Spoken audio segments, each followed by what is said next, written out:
존경하는 국민 여러분, 국민의힘 사상구 국회의원 김대식입니다.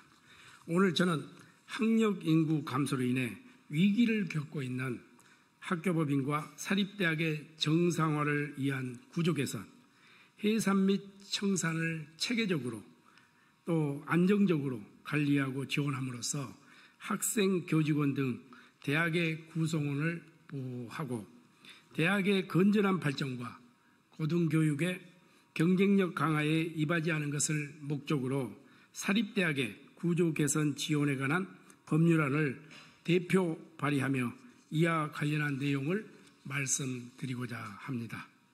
현재 학력 인구 감소와 등록금 동결 등으로 인해 재정 적자인 사립대학은 증가하고 있으며 앞으로의 학력 인구 위기는 사립대학 경영난을 더욱 심화시킬 것으로 예상됩니다.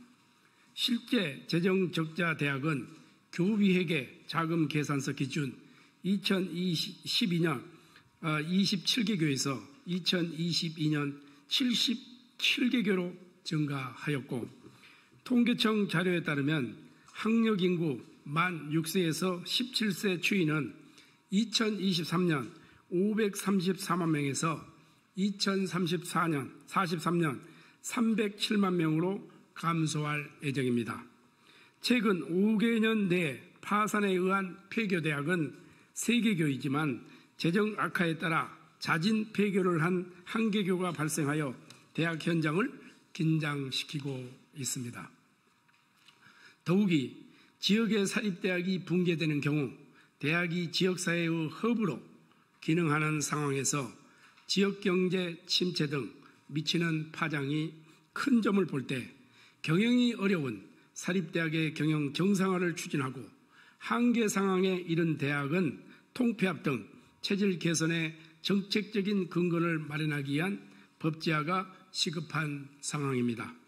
저는 학령 인구 감소로 위기를 겪고 있는 사립대학의 경영 위기대학 지정 및 해제, 구조 개선 조치, 해산 장려금 등 한계 대학의 퇴로 마련을 위한 해산 청산 등 종합적인 관리 체계를 수립하기 위하여 사립대학의 구조 개선법을 대표 발의하였습니다. 개정 법률안에는 사구조 개선 심의위원회, 구조 개선 전담 지정, 재정 진단의 실시, 경영 위기 대학의 지정 및 해체, 구조 개선 조치, 사립대학 구조 개선에 관한 특례, 폐교 해상과 자녀재산 기속에 관한 특례, 학생 및 교직원 보호 등의 내용이 담겨 있습니다. 특히 사립대학이 급변하는 교육 환경 변화에 빨리 적응할 수 있도록 구조 개선 이행 목적으로 적립급 용도를 변경하여 활용할 수 있게 하고 재산 처분 시 규제 특례를 인정하도록 하며 지방자치단체의 협력을 통해 지역발전 토대가 마련되게 하였습니다. 아울러 사립대학에 폐교하는 경우라도 교직원에게 퇴직 위로금을 지급하고 학생은 희망하는 대로 타 대학에 편입할 수 있도록 하는 등 학습권 보호 조치를 의무화하여 구성원 보호 조치를 강화하였습니다. 존경하는 국민 여러분, 국민의힘은 100년 대계를 생각하며 교육 정책을 만들어 가겠습니다. 교육이 대한민국의 미래를 결정짓는 가장 중요한 것이기 때문입니다. 학문 연구와 미래 인재 양성을 통해 청소년과 청년들에게 꿈과 희망을 주고 우리 교육의 가치를 높여 지속 가능한 미래를 위한 건강한 교육 환경을 만들기에 의정 활동에 최선을 다하도록 하겠습니다. 감사합니다.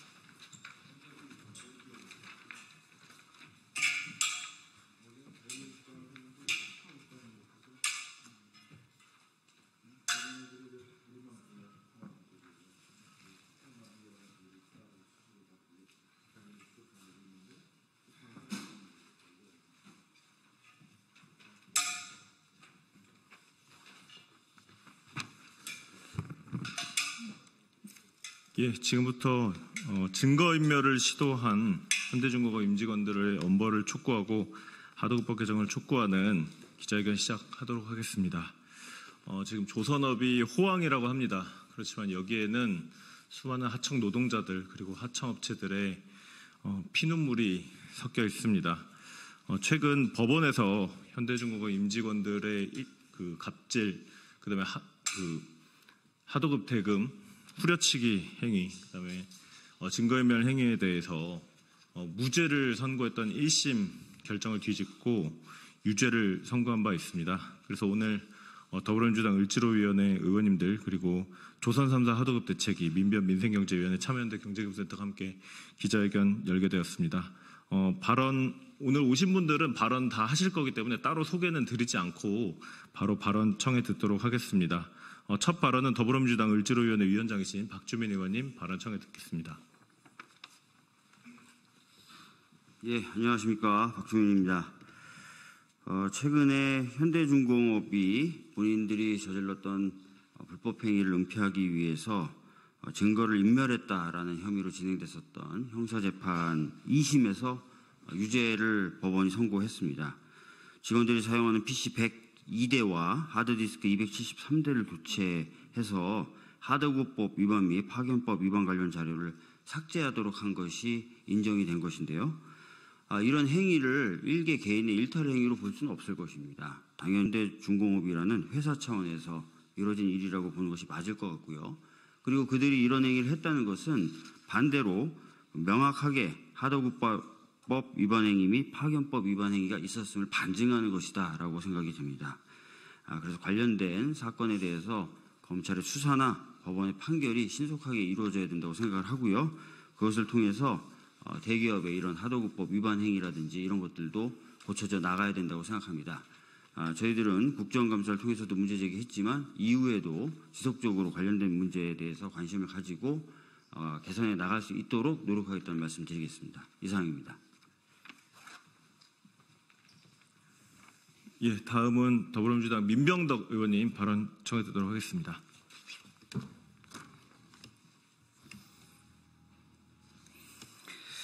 네, 경기도 안양시 동안구 갑 국회 정무위원회 민병덕입니다. 현대중공업이 납품 단가도 낮추고 부당하게 낮추고 불법 파견도 저지르고 그리고 공정거래위원회 조사를 방해하려고 조직적으로 증거를 인멸했는데 왜 그들이 이렇게 할 수 있었을까요?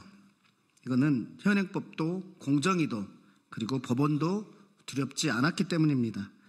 2002년 대선 당시에 납품 단가 연동제를 공약으로 내걸었던 윤석열 대통령은 인수위 단계에서 그 공약을 폐기해버렸습니다. 그러면서 정부는 자율협약이라는 미봉책을 가지고 나왔습니다. 대기업의 힘이 어디까지인지 알 수 있는 계기였습니다.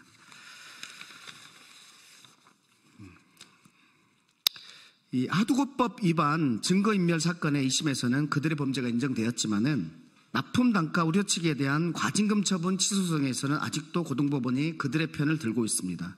사법체계가 여전히 대기업의 이익에 치우쳐 있다는 현실을 보여주고 있다고 생각합니다.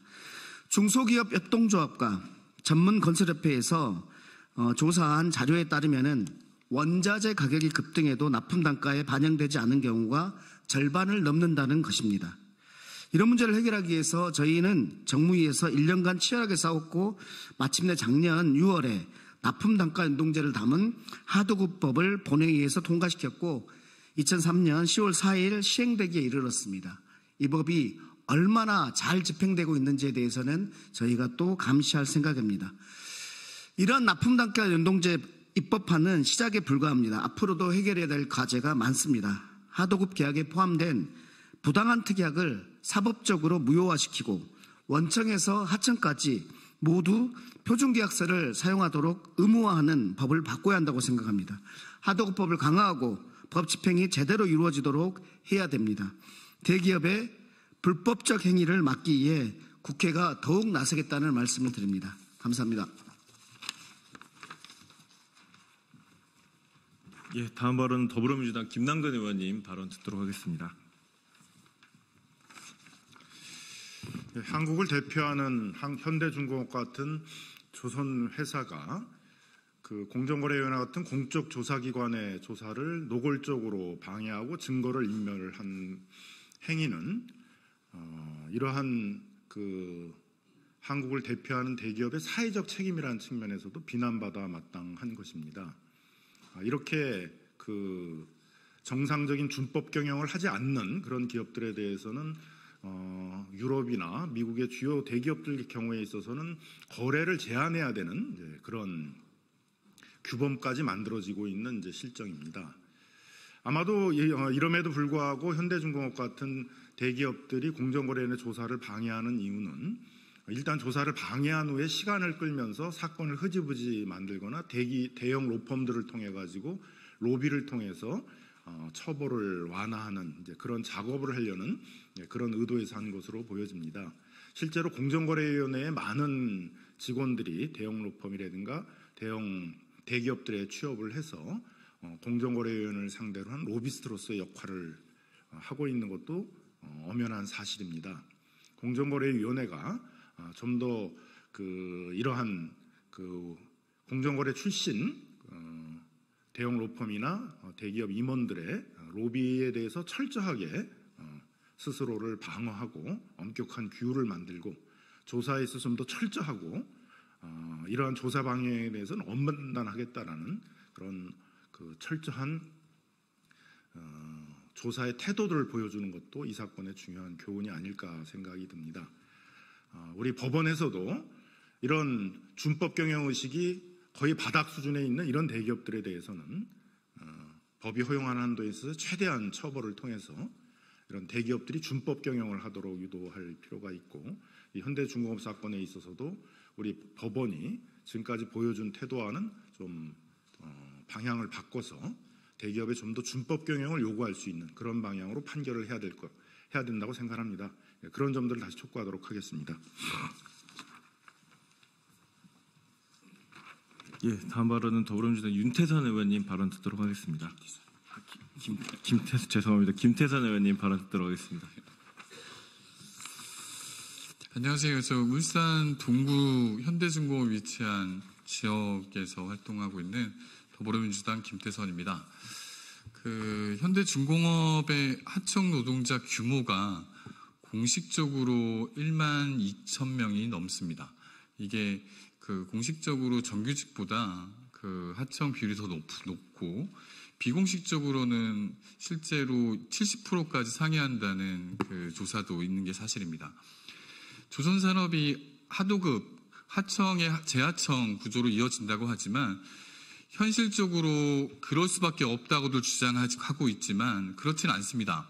지금 이번 사건을 보면서 아시겠지만 1심에서는 겨우 무죄가 나왔다고 하고 2심에서는 유죄가 지금 나왔다고 하는데 공정위의 하도급법 위반 그리고 고용노동부의 파견법 위반 등 혐의가 이제야 다행히 법원에서 판결로 유죄가 나온 어쩌면 참으로 다행이라고 할 수 있을 것 같습니다.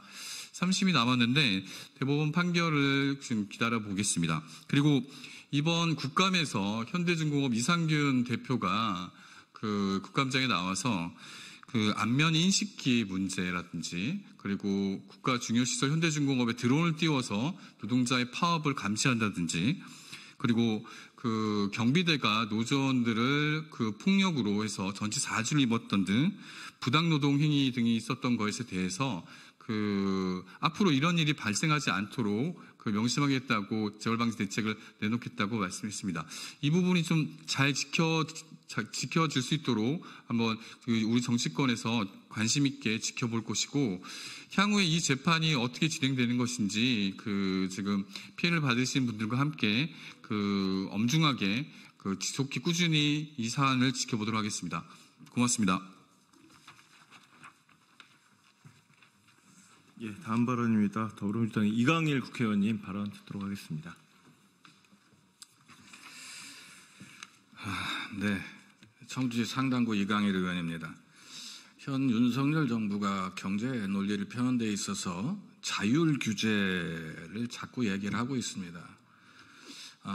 국민 여러분께 말씀드리고 싶은 것은 한 울타리 안에 맹수와 힘없는 동물들을 같이 집어넣었을 때 그 나름대로의 질서가 잡힙니다. 자율적인가요? 자, 경제라는 하나의 울타리 속에 힘 있는 사람과 힘 없는 사람들을 같이 존치시켜서 그곳에서 자율 규제를 운운한다는 것은 찰로 우리 국민들을 굉장히 힘들게 하는 그러한 경제 논리입니다. 다 같이 잘 사는 그런 사회가 되는 것이 정말 선진국이 아닐까 이런 생각을 합니다. 현대중공업의 하도급법 위반 증거인멸 사건에 대해서 항소심 법원에서 실형을 선고했습니다. 만시지탄, 그러나 사필 규정입니다. 1심 무죄 판결을 뒤집은 결과에서 그 의미가 더욱 크다고 생각합니다. 공정위 고발 지침에 따르면 공정위 조사 시 자료의 은닉, 폐기 등을 통해 조사를 방해한 경우에는 고발하는 것을 원칙으로 하고 있습니다. 그러나 전속 고발권을 갖고 있는 공정위는 하도급법에 별도의 벌칙 부과 근거가 없다는 이유로 고발하지 않고 과태료로 부과했습니다. 그렇기 때문에 참여연대나 민변 등에서 형법상 증거인멸 및 증거인멸 교사협의로 고발할 수밖에 없었던 사안입니다. 이 공정위의 역할에 대한 부분에 대한 아쉬움이 있고요. 하도급법에서는 공정위 조사를 방해한 자에게 사업자 등의 경우에 과태료를 부과하고 있을 뿐입니다. 이게 좀 매우 안타깝습니다. 파렴치한 조직적 불법 행위에 대해서 사법적인 단죄가 늦게라도 내려진 것에 대해서 정말 다행이라고 생각합니다. 하지만 이를 계기로 불법 하도급 증거인멸 행위를 강력하게 처벌하는 제도적 개선이 뒤따라야 할 것입니다. 관련 입법 서두르도록 하겠습니다. 증거인멸 사건 관련자들에 대한 엄중한 처벌과 함께 대기업의 갑질을 근절하고 하청 중소기업을 살리는 입법, 이것도 시급합니다. 저는 22대 국회에서 전기 가스요금 등 에너지 비용과 운송 비용을 하도급 대금에 연동시키는 것을 포함시키는 것을 대상으로 해서 부당 특약을 무효화하는 내용의 하도급법 배정안도 대표 발의한 바 있습니다. 제가 을지로위원회 소속입니다. 을지로위원회 소속 의원으로서 향후 하청 중소기업을 살리기 위한 입법에도 적극 나설 것을 약속드리겠습니다. 감사합니다.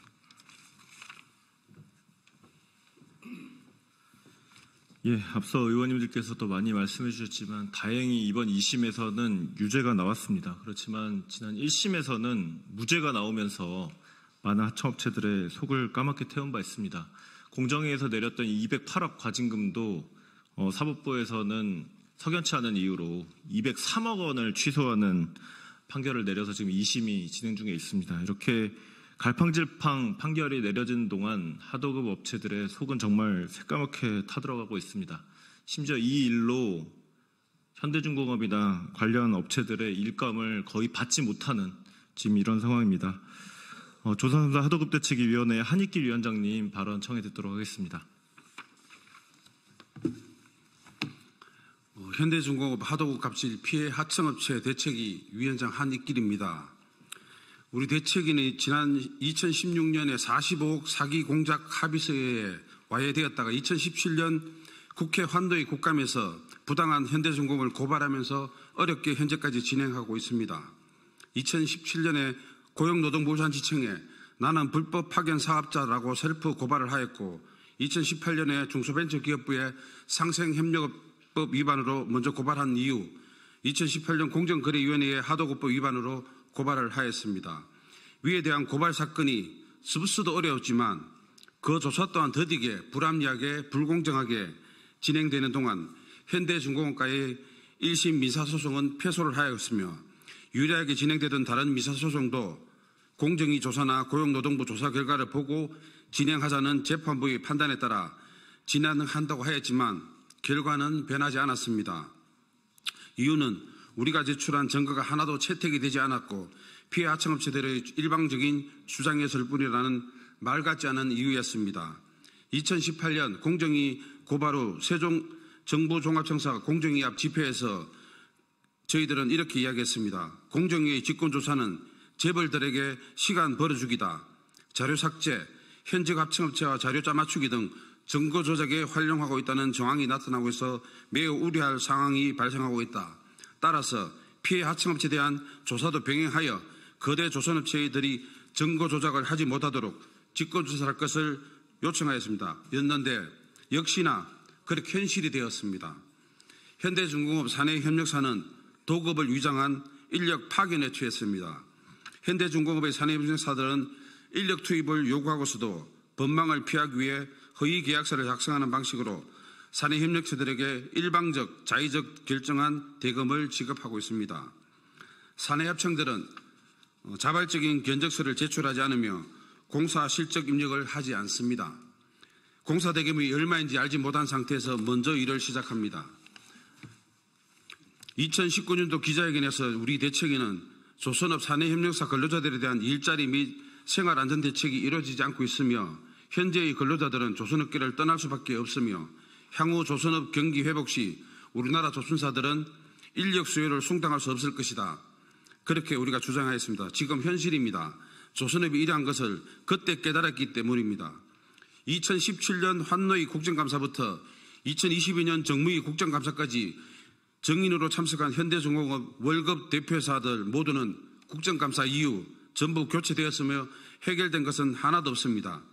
이제 증거인멸이라는 중대범죄를 저지른 집단에 대한 국민의 눈높이에 맞춰 오너 대표이사를 국회로 불러 공정이 살아있는 대한민국이 될 수 있도록 필요한 조치를 해줄 것을 강하게 요청드립니다. 일반 교통사고에서도 가해자는 피해자와 합의를 해야 하고 사죄를 하는 게 상식인데 현대중공업은 자신들은 죄가 없다면서 증거인멸 당사자들은 임원으로 승진하는 등 부와 명예를 얻고 당당하게 살아가는 현실이 너무 마음 아픕니다. 반면 피해 하청업체들은 파산과 신용불량자, 가정 파탄인 상태인 게 더욱 가슴 아픕니다.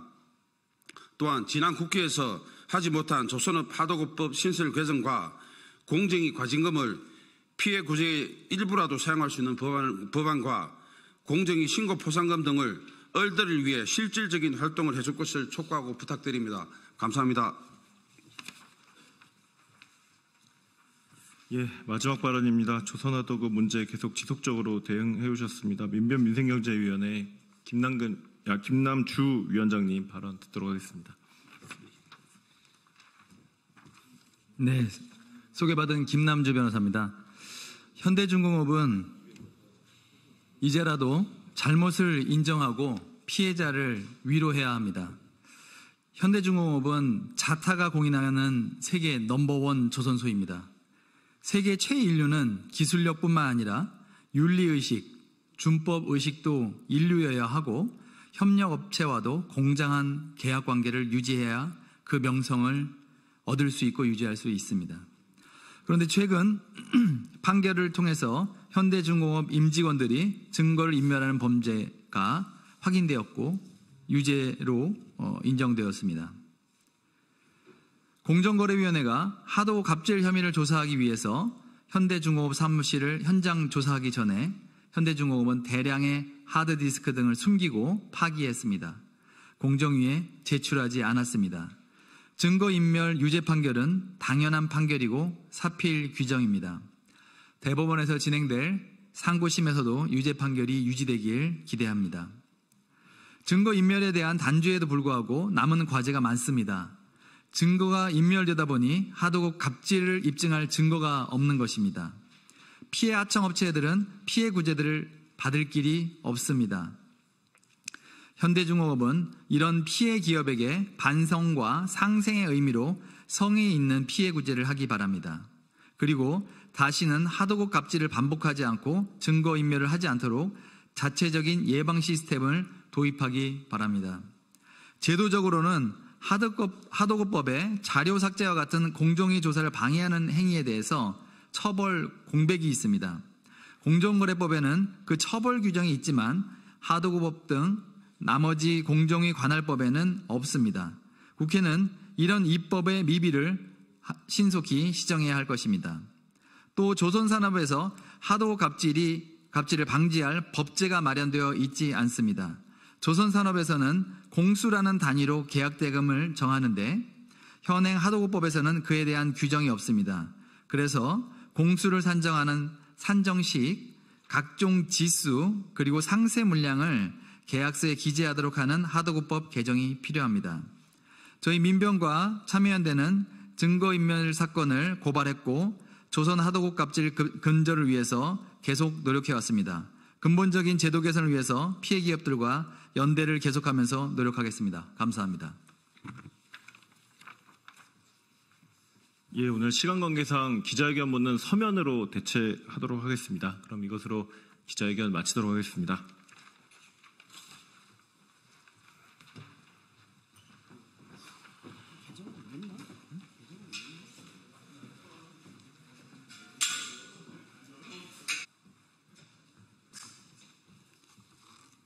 이거 시간 늦었네요.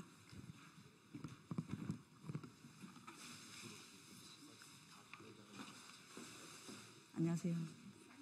이쪽으로 두 분 쓰시면 될 것 같아요.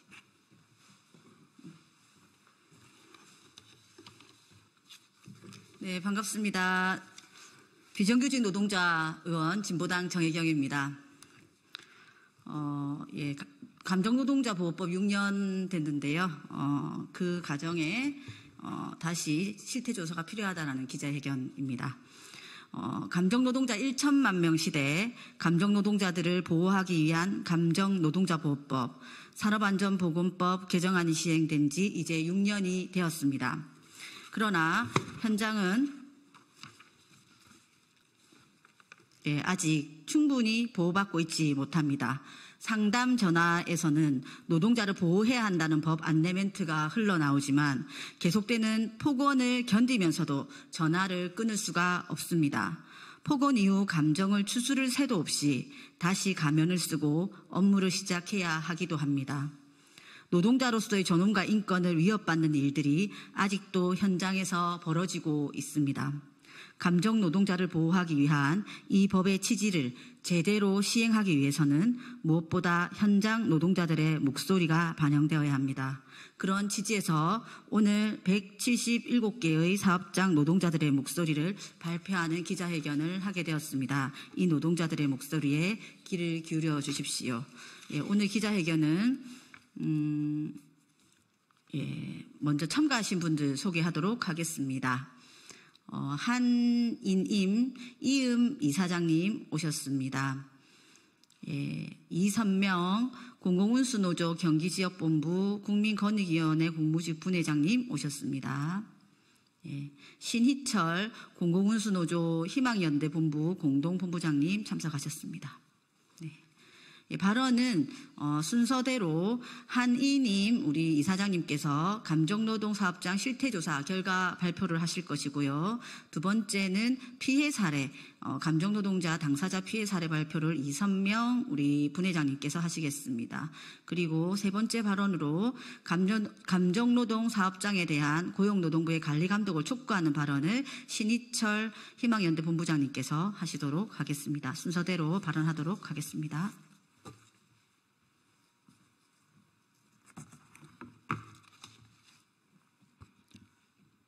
네, 2024년 정기국회 국정감사를 앞두고 감정노동 네트워크에서는 참여 단위 중 노동조합을 대상으로 약 열흘간에 걸쳐서 9월 중순에 보호 규제 작동 수준을 점검했습니다. 이유는 앞서서 사회자분께서도 말씀하셨던 것처럼 2018년 10월부터 적용되기 시작한 감정노동자 보호 규제가 5년이 지나는 시점에서도 아직 제대로 연착륙하지 못했다는 판단을 했기 때문입니다. 피해 노동자에 대한 유급 휴게 및 심리 상담이 진행되지 않아 휴가를 쓴 노동자의 임금을 깎는 등의 행태도 보였습니다. 이에 따라 감정노동 사업장에 대한 고용노동부의 근로감독, 적극적인 근로감독을 촉구하는 바입니다.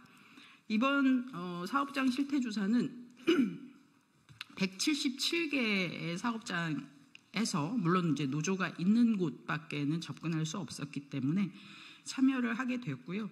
업종은 굉장히 다양했습니다. 그래서 방문 노동자, 돌봄 노동자, 그리고 지하철, 철도, 콜센터, 그리고 각종 연금 조직 이런 곳에서도 참여를 했고 유통사업장에서도 꽤 많은 참여를 해서 굉장히 다양한 사업장의 환경을 볼 수 있었다라는 판단을 하고 있습니다. 감정노동자 보호 규제는 뭐 여러 가지 영역으로 이루어져 있습니다. 그래서 가장 중요한 것은 이제 노동자들의 피할 권리죠. 그리고 관리자들이 피해를 입은 노동자들을 보호해야 합니다. 그래서 휴게 시간을 줘야 되고 또 심리상담을, 심리치료를 받을 수 있도록 보장해야 되고 필요하다면 법적 소송을 지원할 수도 있게 되어 있습니다. 그러나 실제로 이런 것들이 제대로 이루어지고 있느냐 이것을 확인해 본 바에 따르면 가장 안 지켜지고 있는 것이 우리 회사는 고객의 비정상적 요구, 폭력으로부터 자유롭게 피할 수 없게 하고 있다라는 것이 이제 가장 큰 문제로 지적이 되고 있습니다. 그래서 반수가 훨씬 넘는 노동자 사업장에서 제대로 지켜지지 않고 있다라고 응답했고요. 그 다음으로 지켜지지 않고 있는 문제가 바로 이제 정신적 피해를 입었을 때 회사가 증거물이나 법률 지원을 하지 않고 있다. 이것도 이제 법에서는 다 하라고 되어 있는데 하지 않으면 벌칙도 존재하고 있는 조항들입니다. 제대로 지켜지지 않는 것들이 그뿐만 아니라 예방적 조치로서 음성 안내, 처음 전화가 유입되거나 혹은 사업장에 찾아왔을 때 고객이 볼 수 있고 들을 수 있도록 폭력을 행사하지 말라, 무리한 요구를 하지 말라라는 안내를 해야 되는데 실제로 그런 것도 제대로 지켜지지 않고 있는 것을 볼 수가 있었습니다. 가장 중요한 것 중에 하나는 트라우마를 겪지 않기 위해서는 폭력으로부터 자유로워져야 되겠죠. 그래서 그런 상황이 발생했거나 혹은 할 수도 있는 상황이 발생하면 일단 관리자가 먼저 노동자를 분리시켜야 되고 만약 관리자가 없다면 노동자 스스로 분리할 수 있는 권리를 가지고 있고 이것이 제대로 지켜지지 않았을 때에도 역시 벌칙이 존재합니다. 그러나 여러 가지 이유로 예를 들어서 고객이 이상한 행동을 하고 있는데 무조건 사과해라. 이제 뭐 이런 그래서 결국은 이제 피할 권리, 분리가 될 수 있는 권리 이런 것들이 지금 박탈되고 있는 것이 가장 큰 문제라고 보입니다. 그래서 업무를 대체해줄 상사나 동료가 없어서 피할 수가 없다. 이제 이런 응답이 가장 많고요. 그리고 고객과의 마찰이 발생하거나 피하는 상황을 회사가 인정하지 않는다. 이런 것들이 또 가장 많은 응답을 보였습니다. 그래서 가장 핵심적인 피할 권리가 현장에서 제대로 구현되고 있지 않다라는 사실을 확인할 수가 있었고요. 결과적으로 법이 만들어지면서 좀 좋아졌다. 이런 응답도 뭐 보통 사업장에서는 20-30%였지만 전혀 좋아지지 않았다. 이런 응답이 훨씬 더 많았다. 그래서 아직도 가야 될 길이 먼데 문제는 악성 고객의 문제가 아니라 결국은 사업장에서 관리자들이 혹은 사업주의 마인드가 굉장히 중요한데 법을 지키겠다라는 의지가 별로 보이지 않는다라는 것이 큰 문제입니다. 특히 고객 응대 매뉴얼을 만들어서 배포하고 교육하고 이런 내용도 법률에 있는 내용인데요. 그렇다면 이 매뉴얼을 누가 만들 거냐, 노동자 참여권이 있는 거냐, 노동자가 작업 중지를 할 수 있느냐 이런 것도 실제로 거의 되고 있지 않다라는 확인을 할 수 있었습니다.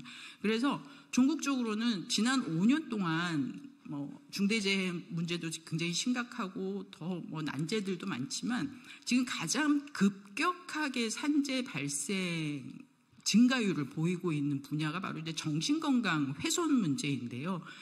가장 빠른, 가장 급격한 증가율을 보이고 있는 산재 영역이 바로 정신건강입니다. 이 노동자 정신건강 훼손의 가장 중요한 영역 중에 하나가 바로 이 감정노동 문제라고 볼 수 있습니다. 그런데 노동부에서는 실제로 전면적이거나 혹은 주요 타겟이 될 수 있는 심각하다고 얘기되는 콜센터 같은 곳에 대한 근로 감독이 거의 이루어지고 있지 않은 것이 이제 문제라고 보입니다. 뒤에서 말씀드리겠지만 노동부의 적극적인 감독이 필요한 시점이라고 생각합니다. 이상입니다.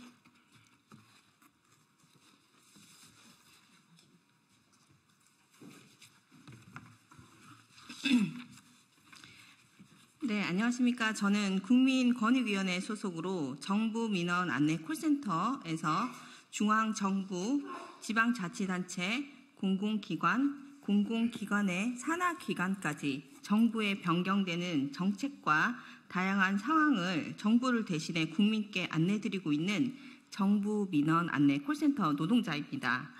2019년 코로나로 전국이 혼란스러울 때 제때 공유되지 않았던 마스크 관련 정부 지원금 문의 등 정부의 정책과 지침 내용 또한 저희 상담 노동자들은 스스로 찾아가며 안내했음에도 돌아오는 것은 편하게 앉아서 전화만 받고 있냐, 세금을 날로 먹는다 등의 비난뿐이었습니다.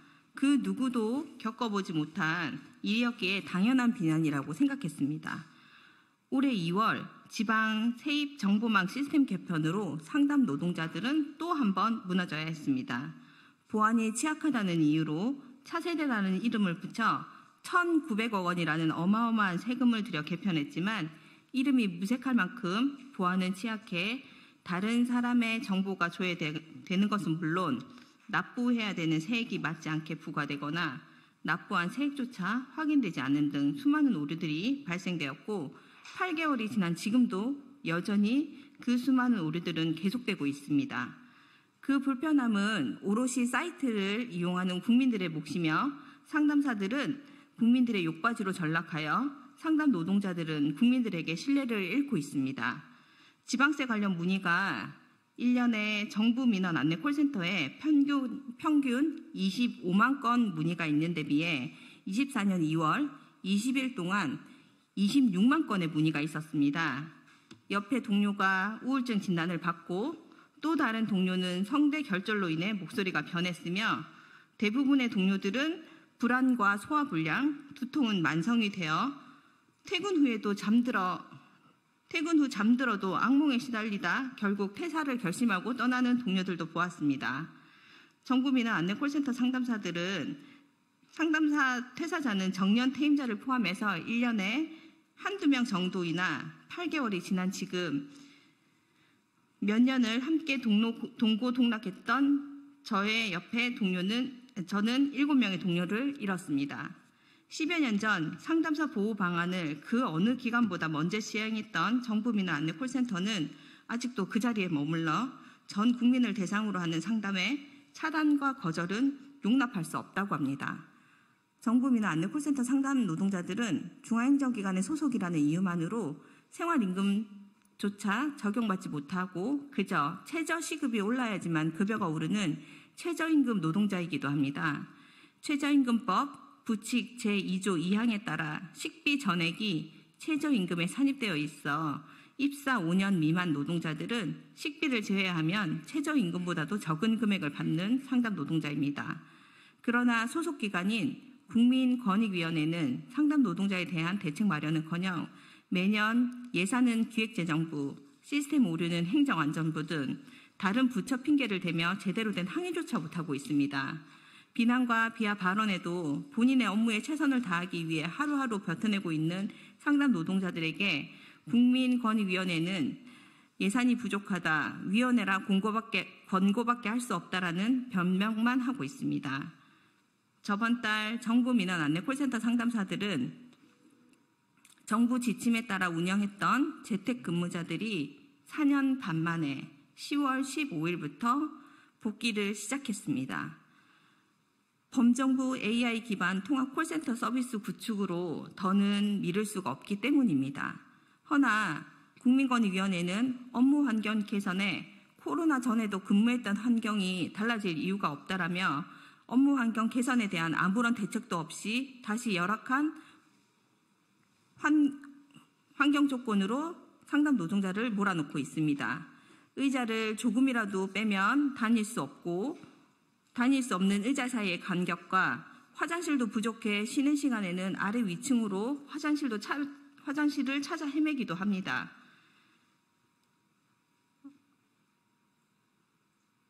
천장에 설치된 조명의 밝기가 어두워 개선을 요구했지만 누구나 오는 노안으로 회사가 책임질 일은 아니다라고 말을 합니다. 그래서 상담 노동자들은 스스로 눈을 보호하기 위해 휴대용 LED 전등을 구입해 사용하는 동료도 있습니다. 어제는 늦게 복귀하는 재택자들이 사용하고 있는 모니터 수가 부족하여 지급이 어려울 수 있다는 공지까지 내려진 상태이기도 합니다. 국민권익위원회는 이런 핑계와 회피보다는 빠른 대책과 마련에 책임 있는 자세를 보여줘야 할 때이며 적극적인 태도로 상담 노동자들의 업무 환경 개선과 임금에도 관심을 가져주어야 할 때입니다. 감사합니다.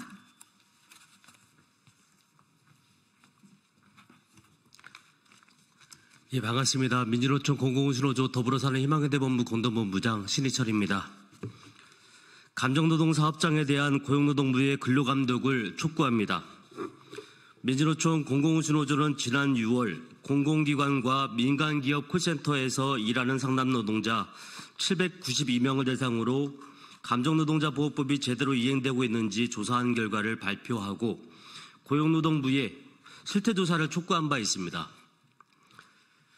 고객이 성희롱 시 전화를 끊을 수 있느냐는 질문에 처음부터 끊을 수 있다는 응답이 27.6% 뿐이었습니다. 매뉴얼이 없거나 있는지 잘 모른다는 응답자가 36.1%에 달했습니다. 매뉴얼 관련한 교육도 교육 자체가 없거나 교육받은 지 1년 이상 지났다고 응답한 이들이 67.2%에 달했습니다. 비단 콜센터만의 사례가 아닙니다. 감정노동자 보호법이 시행된 지 6년이 지난 최근 노동인권단체 직장갑질 119가 진행한 설문조사 결과 응답자 10명 중 7명이 사업주는 감정노동자 보호를 위해 적극적인 의지를 보이고 있지 않다고 답변했습니다. 민원인에게 괴롭힘을 당한 경험이 있는 피해자 중 61.9%가 피해를 신고하거나 회사에 대책을 요구하길 포기했고 25.6%는 회사를 떠났다고 합니다. 절반이 넘는 53.6%가 고객 등 제3자 폭언 등으로부터 회사가 노동자를 제대로 보호하고 있지 않다고 답변했습니다. 이번 콜센터, 택배 노동자, 가스검침원, 방문 간호사 등 방문 노동자, 장애인 활동지원사 등 돌봄 노동자, 병원, 철도 지하철 노동자, 도서관 사서, 환경미화원 등의 사업장을 대상으로 조사한 감정노동 전국 네트워크의 조사 결과에도 조금 전에 말씀드리신 것처럼 그 현실을 알 수 있습니다. 고용노동부는 대체 책임 역할을 다하고 있습니까?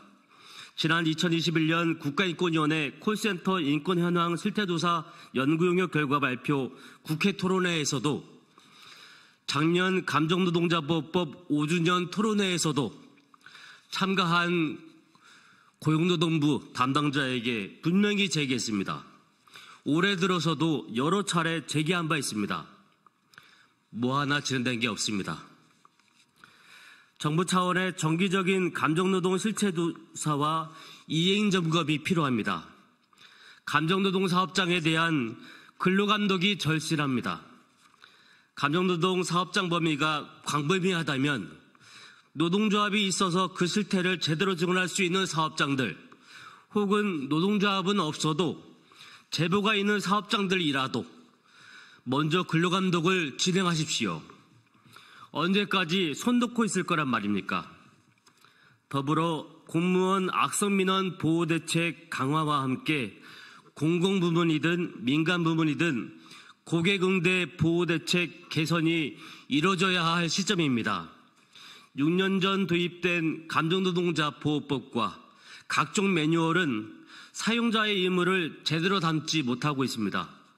고객 폭언 등을 수차례 당해야 그나마 끊거나 피할 수 있습니다. 실적 등을 압박하면서도 고객응대 노동자 보호 책임은 회피하는 원청의 책임을 제대로 다루고 있지 못합니다. 감정노동자 보호 매뉴얼을 현실에 맞게 개선하고 책임 있게 임해 주십시오. 감사합니다.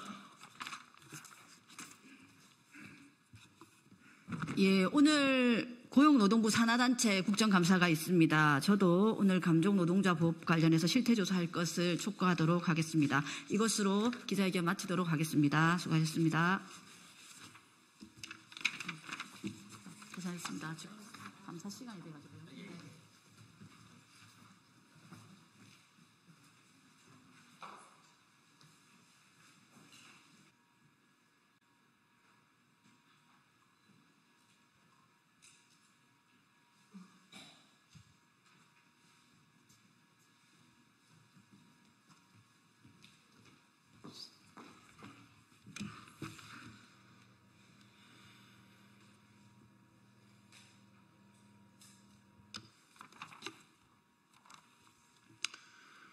예, 시작하겠습니다. 진보당 수석 대변인 홍성기입니다. 두 가지 말씀 드리겠습니다. 첫 번째입니다. 한동훈 대표, 제로 소통 확인했으니 이제 김건희 특검 결단하십시오. 옛말 그대로 소문난 잔치에 먹을 것이 전혀 없었습니다. 한동훈 국민의힘 대표와 윤석열 대통령이 그저 만났습니다. 대통령이 배려랍시고 직접 준비를 지시했다는 제로 콜라는 제로 소통의 다른 말에 불과했습니다. 한동훈 대표는 과거 끊임없이 지적되던 당정 갈등에 이 프레임은 사치스럽고 게으르다고 반박한 바 있습니다. 지금까지도 충분히 사치스럽고 게을렀습니다. 더 이상 무엇을 더 확인해야 합니까?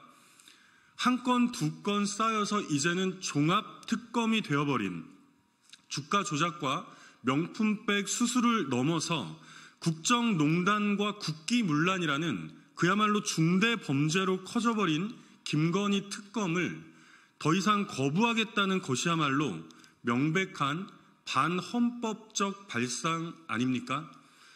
검찰이 스스로 자멸한 상황에서 특검을 통해 진상부터 철저하게 파악해야 한다는 것은 우리 국민들이 요구하는 그야말로 최소치입니다.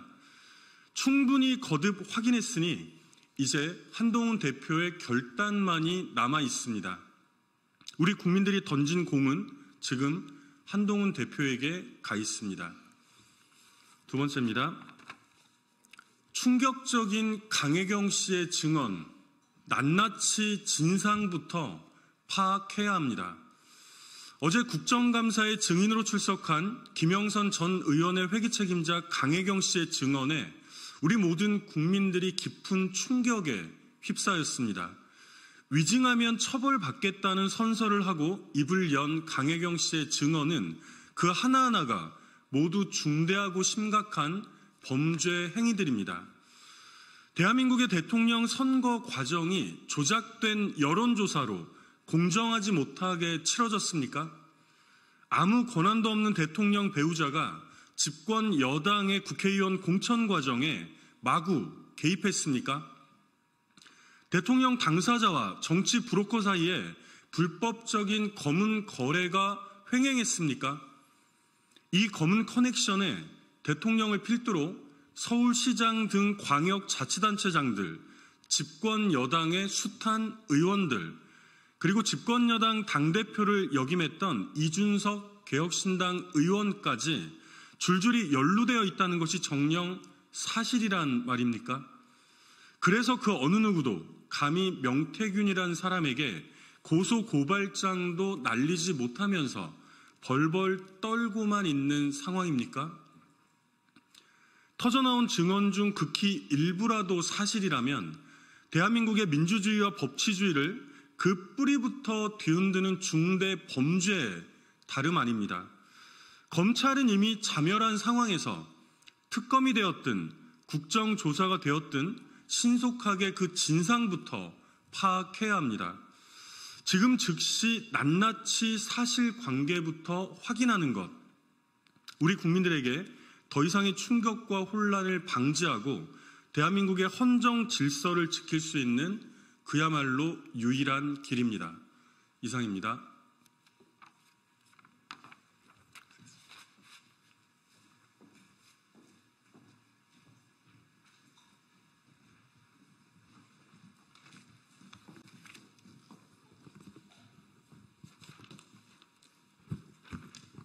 안녕하십니까. 조국혁신당 국회의원 김준영입니다. 오늘 갑자기 기자회견을 하게 된 이유는 여러분도 잘 아시다시피 북한군 러시아 파병설이 나라를 뒤흔들고 있습니다. 이미 기정사실처럼 보도되고 또 확인되는 건 사실인 것처럼 얘기하는데 저는 생각이 좀 다릅니다. 더 정확한 사실을 제공해야 될 의무가 국가에게 있고 이것이 사실이라고 하더라도 긴장을 약화시키고 평소에 말해온 미국과의 공조 등이 전혀 이루어지지 않은 채 일방적으로 정치화되는 것에 우려를 표합니다. 그동안에 해외 국감 12일을 옆에 계신 이재강 의원님하고 같이 다녀왔습니다. 중간중간에 국내 정세를 살펴보면서 이런저런 우려를 했고 어제 도착하자마자 기자회견을 준비해서 이렇게 같이 발표하게 됐습니다. 기자회견문을 낭독하도록 하겠습니다. 북한군 파병, 확실한 정보와 냉철한 판단을 요구합니다. 북한이 러시아를 위해 우크라이나 전쟁에 파병했다는 주장이 제기됐습니다. 우크라이나 정부의 주장을 우리 국가정보원이 받아 쓴 정보입니다. 당사국인 북한은 부인하고 미국과 나토도 인정하지 않고 있습니다. 북한이 보냈다는 병력이 살상을 위한 전투병인지 재건을 위한 비전투병인지 혹은 정말 군인이 맞는지 확실한 것은 아무것도 없습니다. 정작 북한군의 동향을 시시각각 파악했어야 할 우리 국방부도 명확한 근거를 제시하지 않고 있습니다.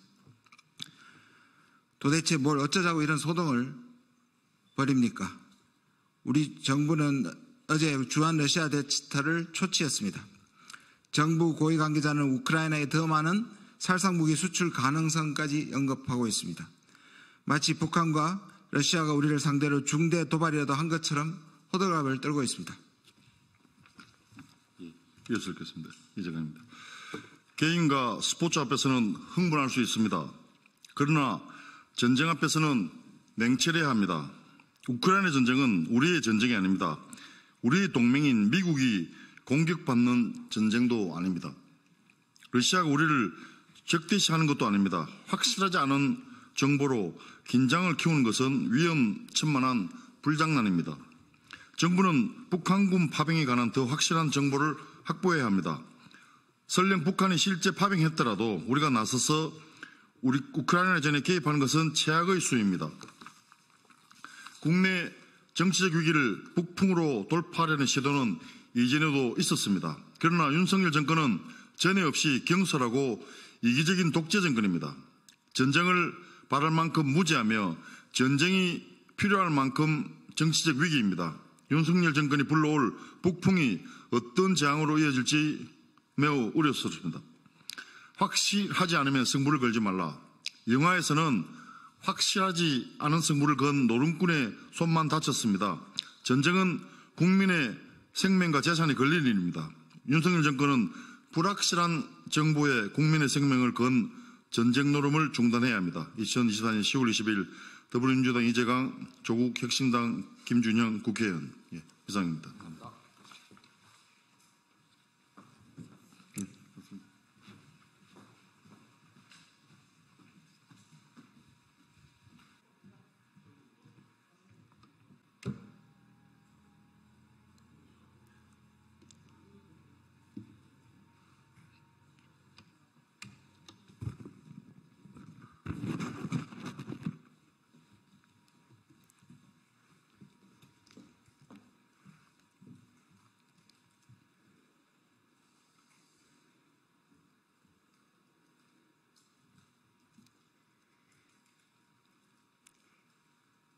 안녕하십니까. 개혁신당 부대변인 이유원입니다.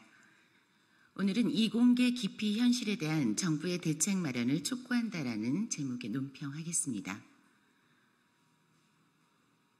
우리의 미래 먹거리로 꼽히는 반도체, 양자, 바이오 이 분야에서 일할 수 있는 인력이 3년 뒤면 34만 명이나 부족할 거라고 합니다. 학생들의 이공계 기피 현상이 원인으로 지목돼 왔는데 정작 공부를 하고 싶어도 학생들이 공부를 할 수 없는 형편이라고 합니다. 전국 5대 과학 중점 대학인 대구 경북과기원에서는 지난 3년 동안 전체 교수 139명의 약 10%인 14명이 학교를 떠났고 대부분이 수도권을 향했습니다. 울산과기원에서도 올해 교수 11명이 다른 곳으로 자리를 옮겼다고 합니다. 저출생과 이공계 기피 현상 속에 갈수록 과학 인재풀이 줄어들고 있습니다. 국회 과방위 개혁신당 이준석 의원의 발언을 인용해보면 좋은 교수님들이 많이 이직해버리니까 학생들이 더 안 들어오고 이렇게 되면 지방 과기원들이 공동화되는 것입니다. 물론 의대 증원 문제도 여기에 여전히 악영향을 미치고 있습니다. 학생들은 의대로, 교수는 수도권으로 향하면서 미래 인재를 육성하는 중점 대학마저 존폐 위기입니다. 정부는 수능이 한 달도 남지 않은 이 시점에 이공계 문제에 대한 해결책을 하루빨리 내놓기 바랍니다. 개혁신당은 미래 세대를 위한 개혁의 고삐를 늦추지 않겠습니다. 감사합니다.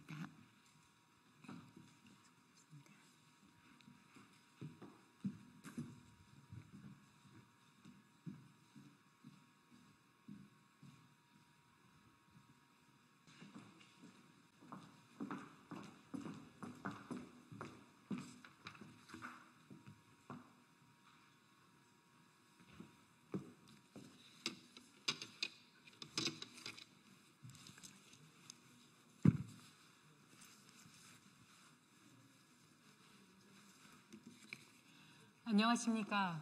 국민의힘 수석대변인 한지아입니다. 대한의학회와 KAMC가 오늘 함께 여야의정 협의체에 참여하기로 결정했습니다. 진심으로 환영합니다. 여야의정 협의체의 목표는 국민 건강이고 방법은 소통과 대화입니다. 여야의정이 머리를 맞대고 국민들께서 걱정하고 계신 의료 공백 사태를 신속히 해결해야 합니다. 의료계가 대화와 협력을 통해 정부, 국회와의 소통을 강화하고 실질적인 해결책을 모색하려는 의지를 보여준 것에 대해 깊이 감사드립니다. 대한의학회와 KAMC의 참여를 계기로 여야의정 협의체가 활발한 논의가 오갈 수 있기를 기대하게 됩니다. 앞으로 국민의힘은 국민의 생명과 건강을 지키기 위해 최선을 다하겠으며 여야의정 협의체의 조속한 출범을 위해 당력을 집중하겠습니다.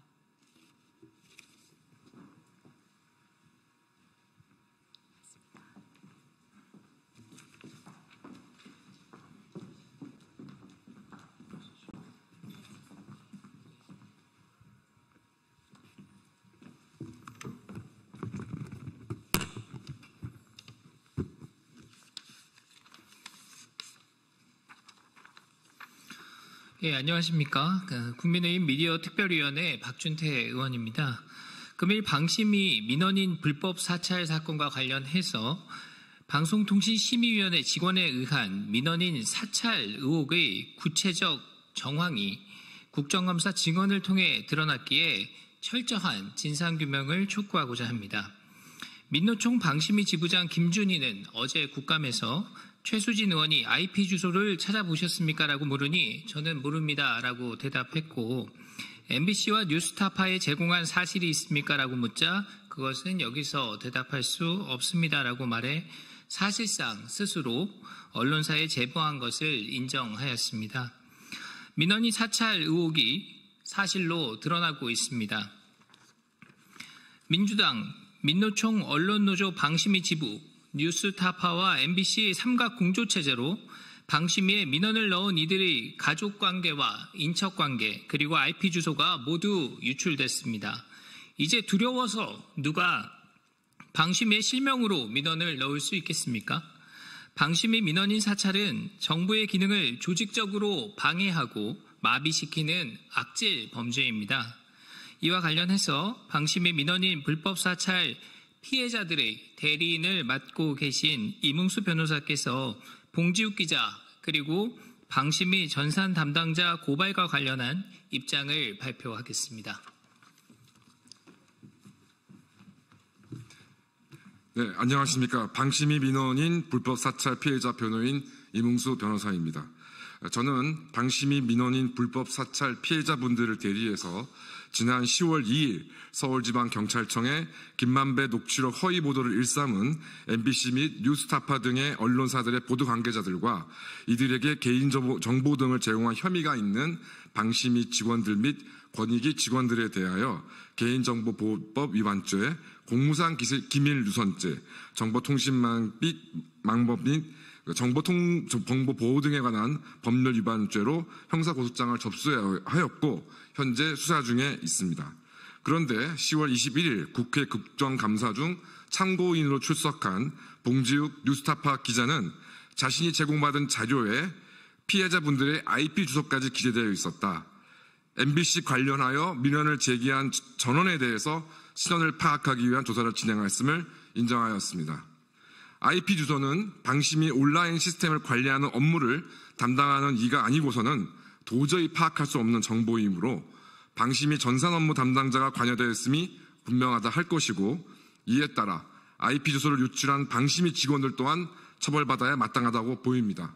또한 봉지욱 기자가 관련 민원을 제기한 모든 이들에 대한 조사가 진행되었다고 이야기한 부분도 자신들의 정치적 성향에 부합하지 않는 민원인들에 대한 무차별적인 사찰 및 뒷조사를 감행하였다는 점에서 매우 심각한 범행입니다. 피해자들은 애초부터 정당하게 민원을 제기하였음에도 자신의 개인정보가 유출된 것에 심각한 두려움을 느끼고 관련자들을 고소했던 것인데 봉지욱 기자의 말에 따르면 피해자들의 인적사항과 방심위 위원장과의 관계를 파악하기 위하여 온갖 불법행위가 돌려들었고 또한 이는 방심이든 일부 직원들과 기자들만이 결탁한 것이 아니라 더 광범위한 조직적 지원과 배후가 있었음을 의심하지 않을 수 없게 되었습니다. 이에 피해자분들은 봉지욱 기자 및 방심위 전산 업무 담당자들에 대해서 추가로 개인정보보호법 위반 및 공무상 기밀 누설죄로 형사고소를 진행하고자 합니다. 아울러 지난번 기자회견을 통하여 피해자분들은 근본 방심위 민원 관련한 사건은 민원인 불법 사찰에 대한 문제이지 민원 사주의 문제가 아니라고 말씀드렸고 따라서 민원 사주란 표현을 지양하여 주시기를 부탁드렸습니다. 이에 따라 또 지속적으로 민원 사주 표현을 사용이 될 경우 법적 조치를 진행할 것임을 말씀드린 바 있습니다. 따라서 예고한 바와 같이 민원 사주라는 표현을 사용한 언론사들에 대하여 부득이 법적 조치를 진행할 것임을 또 아울러 말씀드리겠습니다. 이상입니다. 감사합니다.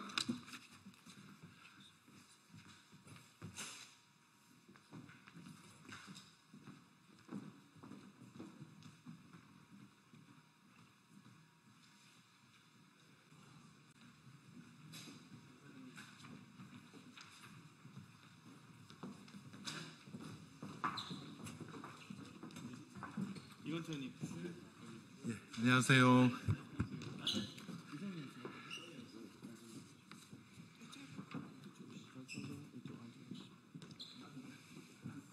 네, 언론인 여러분 안녕하십니까?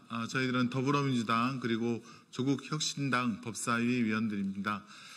오늘 오전 대통령실에서 어제 저희 더불어민주당 법사위원님들이 한남동 관저에 동행명령장 집행을 위해서 간 부분에 대해서 차마 입에 담기 어려운 모욕적인 말로 국회를 비난했습니다. 이에 대해서 저희 법사위원님들께서 법사위의 입장을 밝히고 도대체 명재건 씨에 대해서는 한마디도 못하는 대통령실이 국회의 정당한 의결을 통한 법 집행에 대해서는 이렇게 발끈하는지, 그리고 의혹의 한복판에 서 있는 김건희 여사가 언제까지 한남동 관저에만 숨어 있을 것인지 등등에 대한 저희 법사위원님들의 입장을 밝히기 위해 섰습니다. 오신 분들 소개해 드리도록 하겠습니다.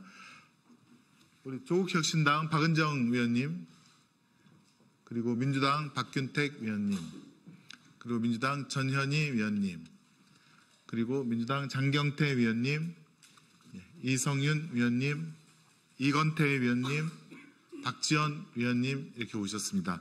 그럼 준비된 회견문 낭독하도록 하겠습니다.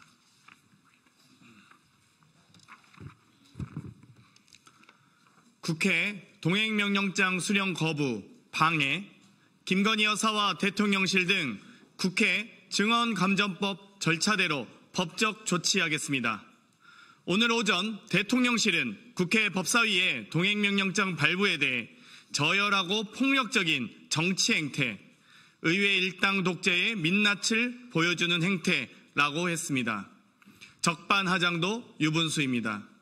경찰을 동원해 국회의원과 국회 공무원의 적법한 동행명령장 송달을 방해한 것이야말로 저열하고 폭력적인 정치 행태이며 윤석열 검찰 독재의 민낯을 보여주는 행태입니다. 대통령실은 동행명령장을 발부한 것은 대통령 부인을 망신 주는 것이라 합니다. 김건희 여사가 수많은 의혹을 받고 있는 현실 자체가 이미 나라 망신입니다. 헌정사상 이렇게 의혹이 많았던 대통령 배우자가 있었습니까? 그 의혹들이 해소되기는커녕 나날이 새로운 의혹들이 쌓이고만 있습니다. 심지어 김건희 여사는 최근 공천 개입 등 국정농단 의혹 한복판에도 서 있습니다.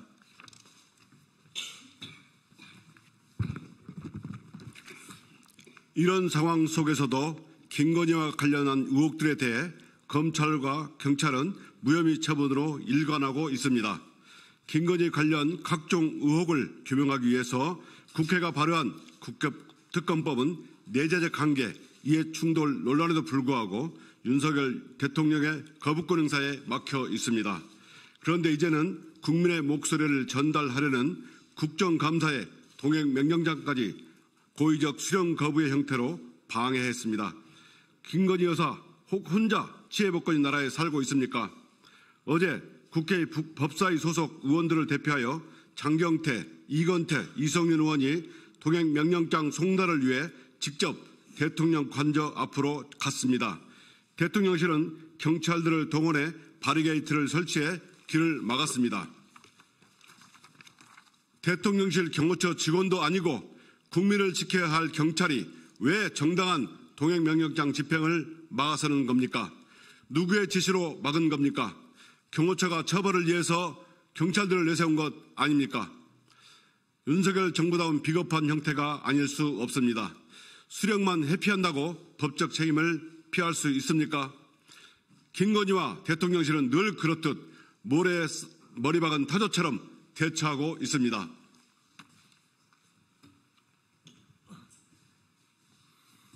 그동안 국회 법사위는 법에 따라 국정감사, 청문회 과정에서 정당한 사유 없이 불출석한 자들에 대해 고발 조치를 해왔습니다. 대통령 배우자라고 해서 예외가 될 순 없습니다. 국회 증언감정법 제13조 국회 모욕의제 제2항에 따르면 증인이 동행명령을 거부하거나 고의로 동행명령장의 수령을 회피한 때 제3자로 하여금 동행명령장의 집행을 방해하도록 한 때에는 5년 이하의 징역에 처한다고 규정하고 있습니다. 동행명령장 발부에 대한 대통령실 브리핑을 통해 김건희 여사와 대통령실이 고의로 동행명령장의 수령을 회피했다는 것이 명백해졌습니다. 정당한 송달을 방해한 경찰, 그리고 경찰 뒤에 숨은 경호처 및 대통령 관계자들은 동행명령장의 집행을 방해하도록 한 행위에 대해 반드시 처벌받아야 할 것입니다. 어느 누구도 법 위에 군림할 수 없습니다. 국회 법사위는 헌법 제11조 제1항 모든 국민은 법 앞에 평등하다는 헌법 정신 아래 국민과 국회 그리고 법률을 무시하고 고의로 동행명령장의 수령을 회피한 김건희 여사에게 법적 책임을 엄중히 묻겠습니다. 2024년 10월 22일 국회 법제사법위원회 더불어민주당 조국혁신당 의원 일동. 예, 이상으로 기자회견을 마치겠습니다. 함께해 주신 언론 여러분께 감사 말씀드립니다.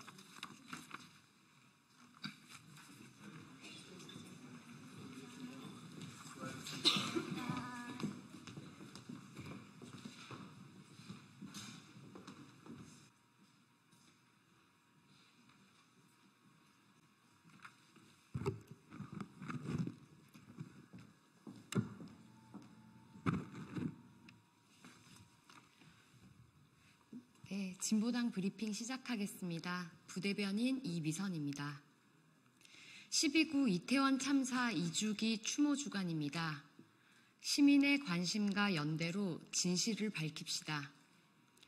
이태원 참사 2주기가 다가옵니다. 이태원 참사 유가족들과 시민대책회의는 어제 12구 이태원 참사 집중 추모 주간을 선포하며 참사의 현장인 이태원 골목에 다시 섰습니다. 2022년 10월 29일 그 밤에 이태원에서 무슨 일이 있었는지 진실은 모른 채 국가는 참사에 대한 책임을 회피했고 사건 당시 행정과 치안 책임자인 박희영 용산구청장과 김광호 서울경찰청장은 1심 재판에서 무죄 판결로 면죄부를 받았습니다. 결국 이 참사의 책임을 희생자들에게만 돌리는 참담한 현실입니다. 이태원 참사를 터부시하는 사람들의 혐오와 무관심에 참사의 피해 생존자와 구조자, 유가족은 2차, 3차 피해를 보고 있습니다. 진실을 규명하는 것이 우선입니다. 그것으로 책임을 가릴 수 있고 책임자를 처벌할 수 있습니다. 희생자를 진정으로 추모하고 피해자들의 회복을 도울 수도 있습니다. 그리고 또 다른 참사를 막을 수 있습니다. 현재 어렵사리 12구 이태원 참사 특별조사위원회가 진상조사를 시작했지만 앞으로도 비협조적인 정부기관과 공직자의 방해가 예상됩니다. 진실을 가리려는 자들의 회방을 이길 수 있는 것은 결국 시민들의 관심과 연대입니다. 진보당은 별이 된 159명의 희생자를 추모하며 2주기 시민추모대회 추진위원이 되어 추모 주간 동안 함께 기억하는 실천을 진행합니다. 이태원 참사의 진상을 규명하는 길에 끝까지 함께하겠습니다. 두 번째 브리핑 드리겠습니다. 국회 동행명령장 불법으로 가로막은 경찰의 날 경찰의 행태. 어제 국회 법제사법위원회가 김건희 여사와 최은순 씨에 대한 동행명령장을 발부한 후 이를 전달하려는 과정에서 경찰의 불법적인 방해가 발생했습니다. 정당한 권한을 행사하려는 국회의 요청을 경찰이 가로막은 것은 민주주의 원칙에도 위배되며 국회의 독립성도 보장하지 않는 부당한 행위입니다. 그 와중에 공교롭게도 어제는 경찰관들의 노고를 기리는 경찰의 날이었습니다. 서대문 경찰청 앞에서는 현장 경찰관들은 자신들의 인권 탄압을 규탄하며 삭발식이 진행되었고 용산 대통령 관저 앞에서는 경찰이 김건희 사병이 되어 국회의 공무집행을 불법적으로 방해까지 하며 과도하게 김건희 여사 경호를 했던 황당한 경찰의 날이었습니다. 경찰은 자신의 지위와 업무를 똑똑히 인식해야 합니다. 사회의 질서를 유지한다는 경찰이 앞장서서 불법을 저질러서야 되겠습니까? 국민 지키는 경찰이 아니라 김건희 여사 지키는 경찰로 전락해서 되겠습니까? 경찰 스스로 자성해야 합니다. 현장은 현재 GPS 감시, 밀어내기 순찰로 인권을 침해받을 상황에 권리를 지키기 위해 저항하는데 권력 가까이 있는 경찰은 권력의 손발을 자처하느라 정작 자신들의 위상을 추락시키고 권리를 내팽개치고 있는 것은 아닌지 정신 차리고 되돌아봐야 합니다. 경찰은 누구의 안녕을 도모해야 하는지 정확히 똑똑히 확인해야 합니다. 이상 브리핑 마치겠습니다.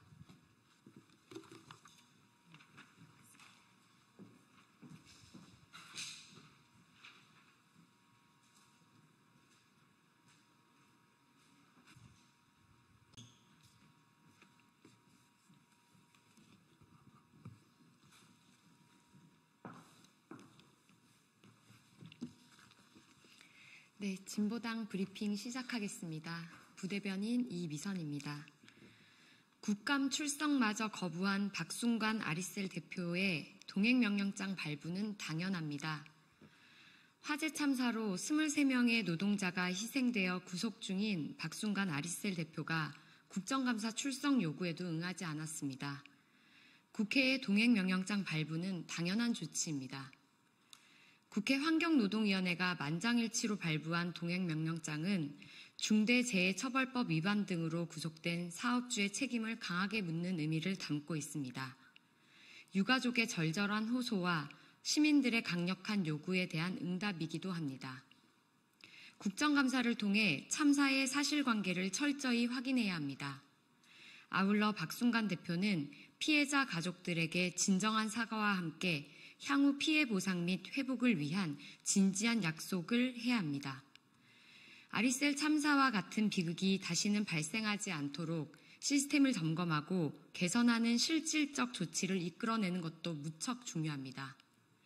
출석 요구마저 거부한 파렴치한 박순간 대표는 즉각 국민 앞에 나와 진정한 사과와 책임의 자세를 보여야 합니다.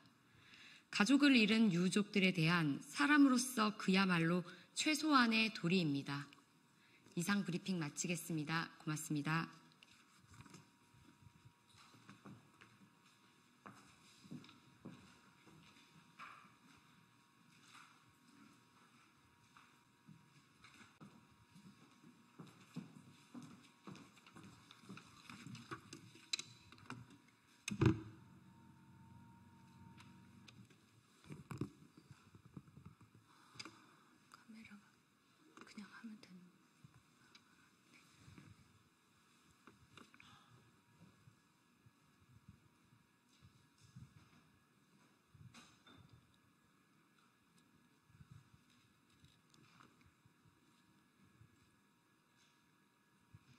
정치를 새롭게, 복지를 강하게 사회민주당 대변인 임명희입니다.